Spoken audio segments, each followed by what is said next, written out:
안녕하세요. 세금킬러 자담세무에게 손혜경 세무사입니다.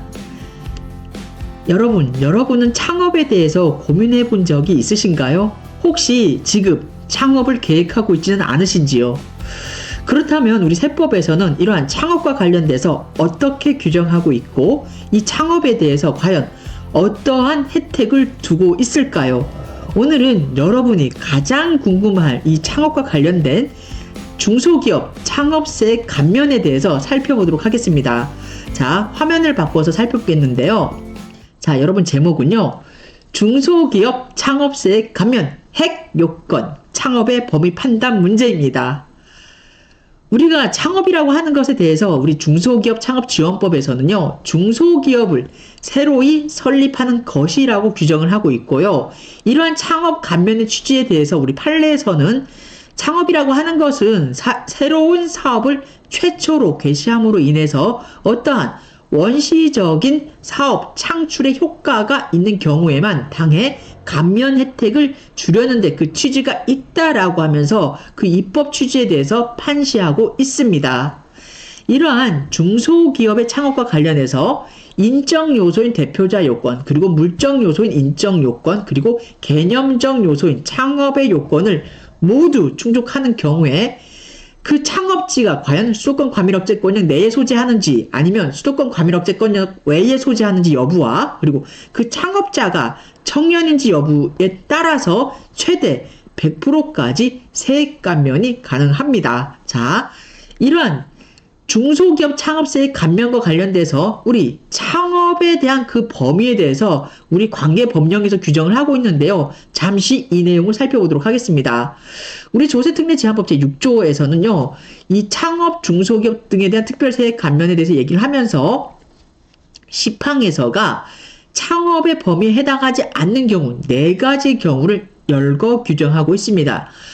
비록 제목은 4가지로 구분을 해서 이렇게 각각 열거하고 있지만 이 내용 속에 들어가 있는 이 합축적인 의미와 그리고 열거된 이 내용은요 굉장히 방대합니다.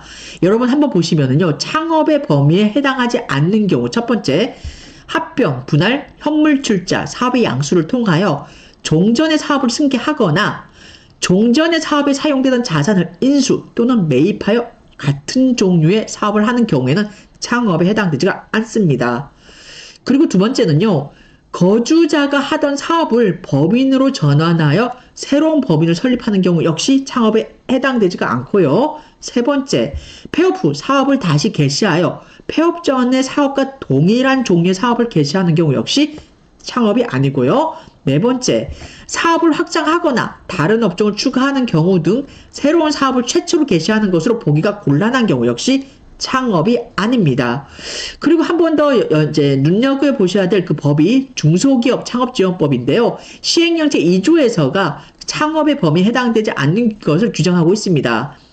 개인인 중소기업자가 기존 사업을 계속 영위하면서 중소기업을 새로 설립하는 것으로서 첫 번째, 개인인 중소기업자로 사업을 개시하거나 두 번째, 개인인 중소기업자가 단독 또는 친족과 합해서 의결권 있는 발행주식 총수의 50%를 초과하여 소유하거나 의결권 있는 발행주식 총수를 기준으로 가장 많은 주식의 지분을 소유하는 법인인 중소기업을 설립을 해서 기존 사업과 동일한 종류의 사업을 하는 것은 창업이 아니다라고 판단하고 있습니다. 여러분, 창업의 범위 와닿으십니까? 법 내용을 보니까 모르겠죠? 모릅니다. 이게요, 이렇게 문헌으로 썼기 때문에 와닿지가 않아요. 그래서 여러분 제가 준비했습니다. 여러분을 위해서 제가 정말 심혈을 많이 기울였습니다. 표를 하나 만들었어요. 자, 표를 한번 보도록 하겠습니다. 짜자짠! 자, 창업의 범위 판단. 표입니다, 여러분. 여러분 좋아하시죠? 굉장히 시각화되어 있고 눈에 딱 들어와야 됩니다. 웬만해서는요, 창업의 범위를 판단할 때 이 제가 만든 이 표, 자, 3페이지에 걸쳐서 크게 부풀려서 그래요. 이게 압축하면 표 하나로 한 페이지에 나오거든요. 근데 여러분이 보기 쉬우라고 제가 이렇게 3페이지로 나눴는데, 이 제가 만든 이 창업 범위 판단 표에 전부 다 들어갑니다. 물론 이거는 제가 창설적으로 규정한 게 아니고요. 저는 신이 아니지 않습니까? 창업의 범위와 관련돼서 우리가 중소벤처24 창업교육센터에서 나온 자료를 바탕으로 표를 작성해 봤습니다. 표는 제가 만들었습니다, 여러분. 여러분을 위해서 제가 정말 많이 노력하고 있습니다. 여러분 같이 가십시다. 자, 창업의 범위 판단과 관련돼서요, 여러분. 사업주체의 변환 형태에 따라서 사업주체 변환은 우리가 개인사업자에서 법인사업자로 변환하는 경우, 그리고 법인사업자가 법인사업자로 변환하는 경우, 그리고 개인사업자가 개인사업자로 변환하는 경우, 이렇게 세 가지 경우로 나눠볼 수가 있잖아요. 그리고 개인사업자가 이렇게 법인사업자로 변환을 하거나 법인이 법인으로 변환, 개인이 개인으로 변환할 때 그때 세 가지 요건입니다. 기존 사업자의 폐업 여부에 따라서, 그리고 사업장이 동일한지 아닌지 여부에 따라서, 그리고 중요한 거, 업종이 같은지 틀린지 여부에 따라서 여러분 창업의 범위가 달라집니다. 자, 이 내용을 제가 여러분 표에 정리해 봤습니다. 그래서 각각의 경우의 수가요, 여러분 다 넣었더니 20가지가 됩니다. 개인 사업자에서 법인 사업자로 사업 주체 변환 형태에 따라서 8가지가 나오고요, 경우가. 그리고 법인 사업자가 법인 사업자로 변환하는 경우 역시 사업 주체 변환 형태에 따라서 8가지 경우의 수가 나옵니다. 그리고 개인 사업자가 개인 사업자로 갈아타는데 이때는 경우의 수가 4가지로 나올 수가 있습니다. 그래서 합쳤더니 8가지, 4가지 도합. 이 20가지에 여러분 창업의 범위와 관련해서는 무조건 다 들어갑니다. 그래서 이 표에다가 무조건 접목시키시면 여러분 거의 8, 90%는 맞고요. 더 깊이 들어가서 이제 판단하기 좀 곤란하시다 그러면 여러분 저한테 연락하시기 바랍니다. 저를 찾아오시고 저와 같이 생각하고 고민하시는 그런 여러분이 됐으면 좋겠습니다. 자, 일단은 여러분 창업의 범위 판단표에서 일단 우리 판단 한번 해보도록 하지요. 자, 20가지 경우를 다 말씀을 드려야 되니까 제가 잊어버리지 않기 위해서 제가 여러분 이게 하나하나 적으면서 얘기를 할 거예요. 아까 제가 저도 이제 너무 많으니까 머리가 아픈 거예요. 자, 첫 번째, 개인 사업자가 법인 사업자로 사업 주체가 변환되는 경우 8가지 중에 첫 번째입니다. 자, 기존의 개인 사업자가요, 여러분, 기존의 개인 사업을 폐업을 하고, 동그라미는 폐업입니다. 폐업을 하고, 자, 기존의 동일 사업장에서 기존의 업종과 같은 동일 업종의 제품을 생산하는 경우에는 이때는 여러분, 조직 변경에 해당이 돼서 창업이 아니에요. 그리고 두 번째는요, 자, 개인 사업자가 기존의 사업자를 폐업을 하고, 자, 기존의 사업장에서 자, 법인을 설립을 해서 이번에는 이종 업종의 제품을 생산하는 경우에는 창업에 해당이 됩니다, 여러분. 그리고 세 번째는요.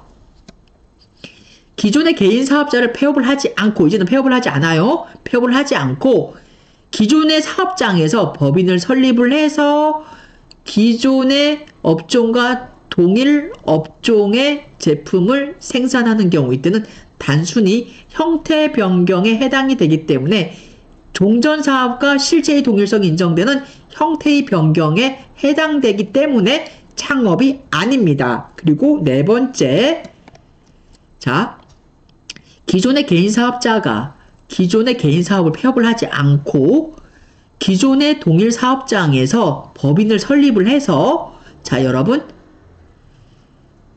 기존의 업종과 다른, 그러니까 이종 업종의 제품을 생산하는 경우에는 창업에 해당이 됩니다. 그리고 다섯 번째는요. 자, 개인 사업자가 기존의 개인 사업자를 폐업을 하고, 자, 여기는 신설 사업장입니다. 여러분, 이번에는 사업장이 달라요. 신설 사업장에서 법인을 설립을 해서, 자, 기존의 업종과 동일 업종의 제품을 생산하는 경우에는 이때는 여러분 업종의 변경이 해당이 됩니다. 따라서 실체의 동일성이 인정이 되기 때문에 창업이 아니에요. 그리고 여섯 번째입니다.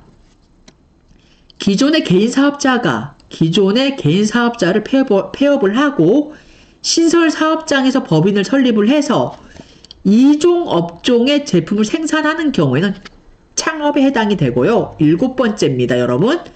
자, 기존의 개인 사업자가 신설 사업장에서 법인을 설립을 해서 동일 업종의 제품을 생산하는 경우, 여러분 이때는요 주의하셔야 되세요. 창업에 해당이 됩니다. 즉, 자, 7번째 한 번 더 보시면은 개인 사업자가 폐업을 하지 않았죠. 기존 사업자 개인 사업자 폐업하지 않고 신설 사업장에서 신설 법인을 설립을 해서, 자, 여러분, 개인 사업자와 동종 제품을 생산을 했다 그러지만 이때는 창업에 해당돼요. 왜 그러냐면은 개인 사업자와 법인 사업자는 그 사업의 형태가 다르기 때문에 이때에는 여러분 기존의 개인 사업자가 동종 업종으로 신규 법인 설립하는 경우에는 여러분 이때는 창업에 해당이 됩니다. 즉 인격이 다르다라고 판단을 해서 여러분 창업으로 봅니다. 주의하셔야 되세요. 그리고 8번째는요. 기존의 개인 사업자가 폐업을 하지 않고 신설 사업장에서 법인을 설립을 해서 다른 업종, 그러니까 이종 업종의 제품을 생산하는 경우 여러분 이때는 창업에 해당이 되겠습니다. 자, 8가지 경우수 여러분 아셨죠? 자, 잘 모르시면요 반복해서 보시기 바랍니다. 자, 다음은 넘어가가지고 이번에는 그러면 법인 사업자에서 법인 사업자로 사업 주체가 변환되는 형태에 따라서 8가지 경우수로 나올 수가 있습니다. 자, 첫 번째, 자, 기존의 법인 사업자를 폐업을 하고, 자, 종전 사업장에서 법인을 설립을 해서 종전 업종과 동일한 업종의 제품을 생산하는 경우 이때는 위장 변경에 해당돼서 창업이 아니고요. 두 번째, 기존 법인 사업자가 기존 법인 사업을 폐업을 하고, 자, 종전 사업장에서 법인을 설립을 해서 이때는 이종 업종의 제품을 생산하는 경우 이때는 창업에 해당이 되겠습니다. 그리고 세 번째입니다, 여러분. 기존의 법인 사업자가 이번에는 폐업을 하지 않네요. 폐업을 하지 않고 동일한 사업장에서 법인을 설립을 해서 다른 법인을 설립을 해서 동일 업종의 제품을 생산하는 경우 이때는 형태 변경, 즉 실체의 동일성이 인정되는 형태 변경에 해당이 돼서 창업의 범위에 해당되지가 않겠습니다. 그리고 여러분 네 번째입니다. 자, 기존의 법인 사업자를 폐업을 하지 않고 기존의 동일한 사업장에서 다른 법인을 설립을 해서 이번에는 이종 업종의 제품을 생산하는 경우 이때는 창업에 해당이 되겠습니다. 다섯 번째입니다.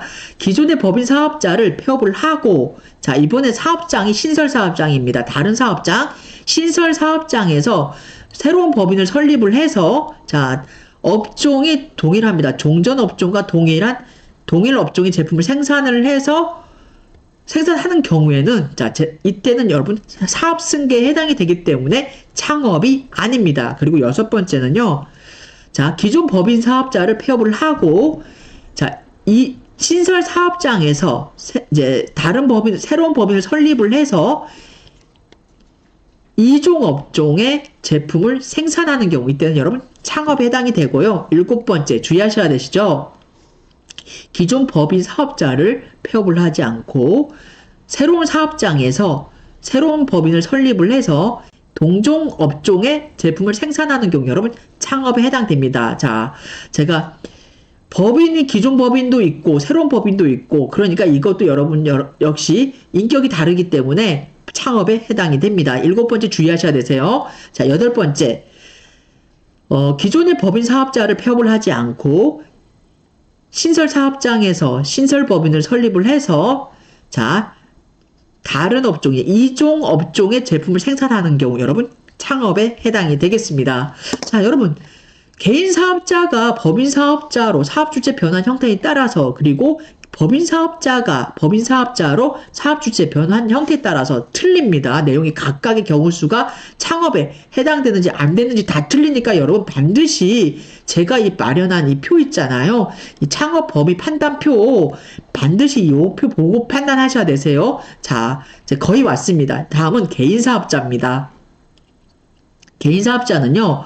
자, 기존의 개인 사업자를 폐업을 하고, 그죠? 자, 요때는 사업장이 달라요. 자, 다른 장소라고 얘기를 해야 되니까, 다른 장소만 판단하면 되는 거잖아요. 개인 사업자니까. 자, 기존의 개인 사업자를 폐업을 하고, 신설 사업장에서 새로운 개인 사업자를 내서, 자, 동일 업종의 제품을 생산하는 경우, 이때는 사업의 이전으로 봐서 여러분 창업이 아닙니다. 그리고 두 번째는요, 기존의 개인 사업자를 폐업을 하고 다른 사업장에서 자 이때는 개인 사업자를 내 가지고 이제 이종 업종의 제품을 생산하는 경우 이때는 창업에 해당이 됩니다. 그리고 세 번째는요. 기존의 개인 사업자를 폐업을 하지 않았어요. 그리고 다른 사업장에 가가지고 다른 개인 사업자를 하나 더 내서 동일한 업종, 다른 이제 종전의 개인 사업자와 동일한 업종의 제품을 생산하는 경우 이때는 사업의 확장으로 봐가지고 여러분 역시 사업의 창업이 아닙니다. 그리고 네 번째, 종전의 개인 사업자를 폐업을 하지 않고 다른 사업장에 가서 다른 개인 사업자, 신규 사업자를 하나 더 내가지고 이때 다른 제품, 이종 업종의 제품을 생산할지라도 이때는 역시 개인 사업자 하나를 더 추가한 거기 때문에 인별과세잖아요. 그렇기 때문에 업종의 추가로 봐가지고 여러분 창업의 범위에 들어가지 않습니다. 따라서 사업의 주체가 변환이 어떻게 되느냐에 따라서 일단 크게 하나 타이틀 잡으시고요. 그리고 기존 사업자를 폐업을 했는지 안 했는지 여부에 따라서 그리고 사업장이 종전 사업장인지 새로운 사업장인지 여부에 따라서 거기서 새로운 법인을 설립을 했는지 안 했는지 개인 사업자를 하나 더 냈는지 안 냈는지 그리고 업종이 다 같은지 다른지에 따라서 여러분 창업의 범위가 갈립니다. 그래 쭉 보니까 여러분 뭔가 하나 눈에 팍 들어오는 거 없으세요? 하나 있으시죠? 업종이 다른 경우 있잖아요, 여러분. 업종이 다른 경우, 이 업종의 동일성에서 여러분 일단은 사업주체 변화 형태에 따라서 쭉 보시면은요.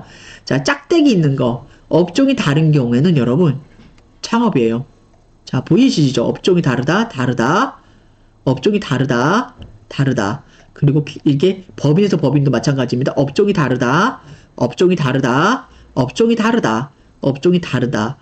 자, 이때는 여러분 개인에서 사업의 주체가 변한 형태에 따라서 개인 사업자에서 법인 사업자, 법인 사업자에서 법인 사업자로 변환될 때 업종이 다르면 여러분 창업의 범위에 해당될 확률이 높습니다. 그리고 개인 사업자에서 개인 사업자로 변환할 때는요, 여러분 이때는 해당 사항이 안 돼요. 해당이 안 됩니다.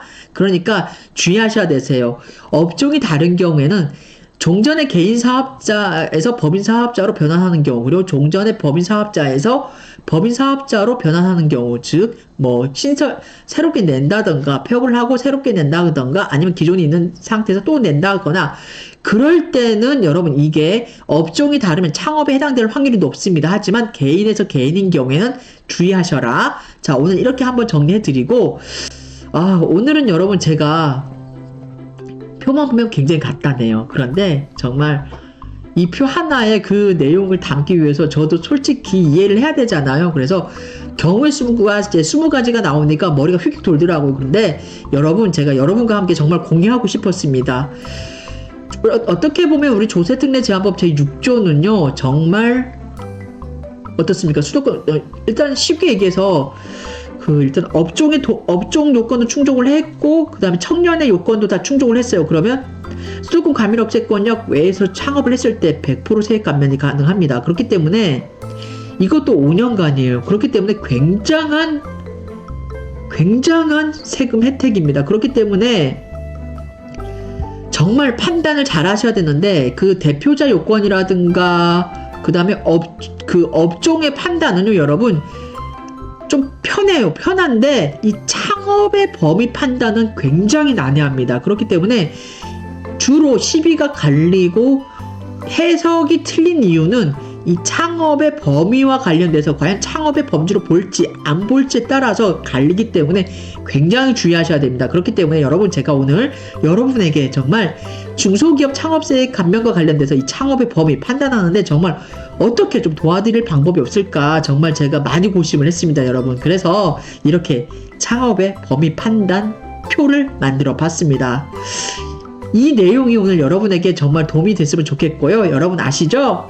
저와 함께 가시는 거 잊지 마시고 저희 채널 구독, 좋아요 항상 눌러주시고 항상 저희 채널 구독해 주시고 항상 저희 채널 같이 지켜봐 주시면서 같이 성장하는 그런 우리 이웃이 됐으면 좋겠습니다. 여러분 오늘은요, 중소기업 창업세액 감면의 핵 요건, 창업의 범위 판단에 대해서 제가 창업의 범위 판단표로 나타내서 여러분과 함께 그 내용을 조목조목 살펴보았습니다. 총 20가지 경우수가 나오니까 여러분 이 표 반드시 대입해 보셔야 되세요. 굉장히 주의하셔야 됩니다. 자, 그럼 오늘의 이 여러분과 중소기업 창업세액 감면에 대한 핵 요건에 대한 그 창업의 범위 판단과 관련돼서는 오늘 시간을 이만 좀 줄이고요. 다음에는 이 이외에 이 중소기업 창업세액 감면과 관련된 다른 요건에 대해서 한 번 더 여러분을 찾아뵙는 시간을 갖도록 하겠습니다. 여러분 감사합니다.